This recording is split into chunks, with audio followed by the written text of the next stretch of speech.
బండి సంజయ్ గారు తమరి కొడుకు మీద తెలంగాణ ప్రభుత్వం వివక్షపూరితంగా ఎటువంటి కక్ష సాధింపు చర్య చేయడంలే. మీ పట్ల మీరు కేంద్ర మంత్రిగా మీరే స్వయంగా మీ కుమారుడిపై వచ్చిన ఆరోపణలను నిష్పక్షపాతంగా విచారణ చేయడానికి కోరాల్సింది. దాని మీద ఏదో కుట్ర చేస్తా ఉన్నారు, సానుభూతి కొరకనే ప్రయత్నం చేసే కంటే ఆ అమ్మాయి మిమ్మల్ని కలిసిన మాట వాస్తవమా కాదా, ఆ అమ్మాయితో బాబు తిరిగిన మాట వాస్తవమా కాదా, వాటిని నిరూపణ చేసుకోవడానికి ప్రయత్నం చేసి నిర్దోషిగా అయితే నిర్దోషిత్వం నిరూపించుకోండి.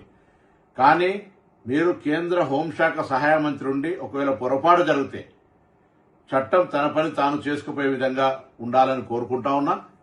ఇక్కడ ఎవరి పట్ల ఎవరికి తెలంగాణ ప్రభుత్వం వివక్ష లేదు. తెలంగాణ ఆడబిడ్డలను కాపాడే బాధ్యత ఈ ప్రభుత్వం మీద ఉంది. తప్పకుండా తెలంగాణ ఆడబిడ్డలకు విశ్వాసం కలిగజేస్తాం. ఎక్కడ ఇటువంటి చర్యలు జరిగితే వారికి పూర్తిగా సపోర్ట్ గా ఉంటుంది.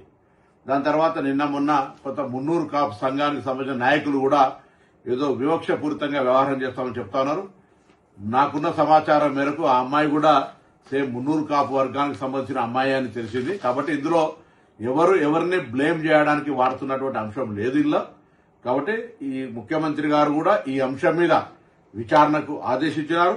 నిన్న ప్రధానమంత్రి గారి ప్రోగ్రాం ఉండడం వల్ల అందరూ కూడా అదే ఏరియాలో ఉండడం వల్ల కొంత ఒక రోజు ఆలస్యమై ఉండొచ్చు. కానీ కన్సర్న్డ్ డీసీపీ లేడీ ఆఫీసర్ తోటి విచారణ కొనసాగుతోంది. దోషి ఎవరు కూడా తప్పించుకొని పోలేరు, ఎంతటి పెద్దవాళ్ళైనా అనేటువంటిది ప్రభుత్వం అంతే కఠినంగా అంతే సీరియస్ గా వ్యవహారం చేస్తుందని గౌరవ ముఖ్యమంత్రి గారే స్వయంగా మరి డీజీపీ గారిని ఆదేశించినారు.